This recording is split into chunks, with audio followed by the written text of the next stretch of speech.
الرز بالخلطة مش هنجيبه من بره تاني، هنعمله في البيت وحاجة نظيفة وارخص من بره. صلوا على النبي. والحلة بتاعتك يلا شوية الزيت وبصلاية ويلا معايا. وحط اللايك اللايك اللايك، ما تنسيش اللايك. جبت انا كده ايه الحلة اللي هعمل فيها، وحطيت فيها شوية زيت وبصلاية كبيرة. تمام كده. هشوح، بفضل بقى اشوح في البصلة دي لغاية اما تاخد معايا لون غامق. تمام كده.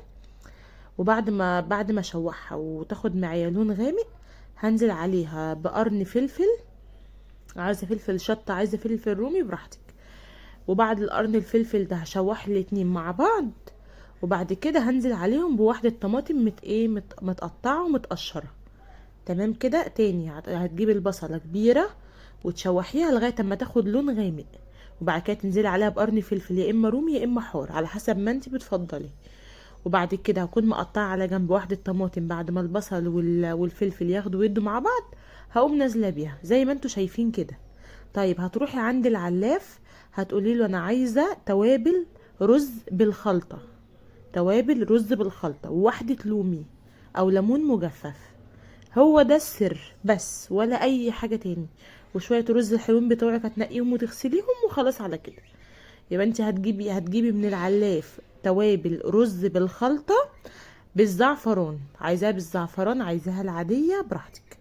هو ده كله مع بعضه، وبيحط لي اللومي معاها. بسقطهم كلهم مع بعض. تمام كده. هخليها بقى اقلبها شوية شوية مع البصل، تدي للبصل لون وطعم وكده. وهظبط الملح بتاعها عشان هي كده ما فيهاش ملح. عايزه تحطي بقى بهارات مع الكلام ده براحتك، كل حاجه اضافه منك انت. انا حطيت قرفه وحطيت جنزبيل، معلقه صغيره ومعلقه صغيره. عايزه تكملي تحطي ده جنزبيل، تمام. عايزه تحطي اي توابل عندك حطيها، مش حابه وسايبه كده وبس ملح ومرقه وخلاص، براحتك. كده بعد ما التوابل قعدت شويه قد 5 دقايق كده في الحله، خدت ودت مع البصل. شويه الرز بتوعي قد نص كيلو رز مثلا، مغسول ونضيف ومتنقي. هنزل بالخلطه بقى، اقعد اقلب فيهم كده مع بعض لغايه اما يندمجوا مع بعض كلهم. هيدوني لون اصفر قبل ما اسقيه وقبل ما اعمل اي حاجه. هو ده اللي مطلوب بس. هو ده رز بالخلطه بتاع المطاعم، هو ده اللي بتاكلوه في مطاعم مشهوره طبعا انتوا عارفينها. هو كده ده شكله قبل ما اسقيه. تمام كده. بعد ما قلبته قد 10 دقايق برضو، رحت زقيته بقى زي ما انتوا بتسقوا الرز عادي. تمام كده. هعمل جنبه ايه؟ هعمل جنبه كبد وقوانص. انا غاسله القوانص ومقطعاها ونقعاها في الخل والليمون. تمام. حطيت البصله، اخدت معايا لون بسيط كده، تشويحه بسيطه. نزلت بالقوانص لوحدها، وتبلت القوانص بشويه ملح وفلفل وشويه كمون. وبعد ما القوانص معايا تستوي نص سوا، نص سوا ايوه، ما تستغربيش عشان الكبده ما تتهريش معايا. هسوي القوانص حلوة قوي، يعني تبقى خلاص بدوس عليها كده بصوا طرية يعني خلاص. وبعد كده بقى انا غاسله الكبده برضو ونقعاها برضو في لوحدها، نقعاها في ليمون وخل. ماشي. هنزل بالكبده على القوانص بعد ما القوانص تستوي نص سوا معايا. وانت بقى عايزه كده تفصلي على كده وتسوي، يعني تخليهم يكملوا سوا مع بعض براحتك. انا هحط عليها شويه بابريكا وشويه شطه. تمام كده. يعني انا هحط على القوانص عشان خاطر الزفاره، هحط ملح وفلفل وكمون. هحط على الكبده بابريكا عشان تدي لون غامق. وهحط برضو هكمل باقي الكميه، يعني انا حاطه شويه كمون صغيرين. هكمل الباقي على الايه، على القوانص. طيب انا بقى مقطعه على جنب فلفل وطماطم شرايح.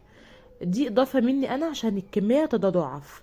انت مش حابه كده وعايزه بس الكبده والقوانص بالبصل بس، ما تحطيش الاضافه دي وسيبيهم يستووا مع بعض وبعد كده تدفعي عليهم. تمام كده. حلوين كده مع بعض، تمام. بس انا هسيبهم بقى مع بعض لغايه اما يستووا خالص، وهغرفهم واوريكم في الاخر. المهم الرز مفيش اسهل منه، بس انتي قومي يعني. الكسل هو اللي عامل كده، يعني انتي قومي كده وسمي بالله كده والحاجه هتطلع معاكي والله زي الفل.